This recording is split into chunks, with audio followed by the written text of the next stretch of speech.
سلام، امیررضا هستم. همین الان یوتیوب رو شروع کردم و این اولین ویدیومه. خیلی حرف نمیزنم، بریم ادامه شو ببینیم. قبل این که بریم اصلا هیچ چیزی رو چک نکرده بودیم و فقط پا شدیم رفتیم.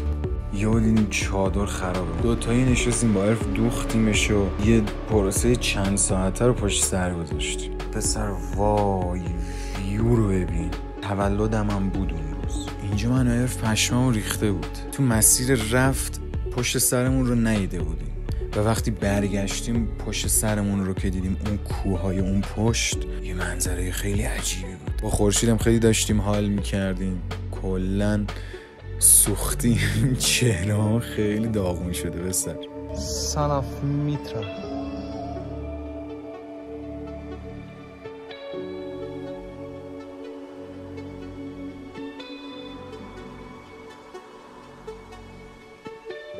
اینجا هم که پشمام ریخته.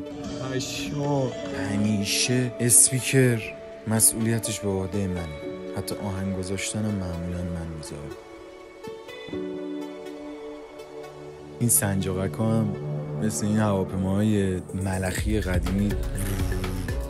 اینجا رو ببین.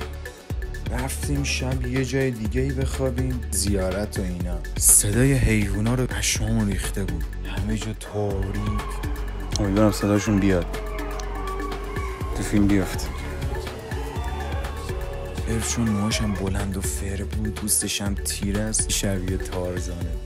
این فضای کمی ترسناکتر و شیطانی ترشه، یه نور قرمز داریم و تو اون تاریکی مطلق وسط جنگل هی چشمک میزد. من تو این سفر فهمیدم که علاقه زیادی به لخت بودن تو طبیعت دارم. حالا از اون تاریکی ها گفتم فردا صبحش رو ببین، ویو رو، رنگ و نور خورشید رو ببین. یکم صدای طبیعت رو بشنوید، صدای آتیش و خرد شدن دارچین تو دستای عرف و جنگل و صدای پرنده ها که همیشه میخوندم و حاله.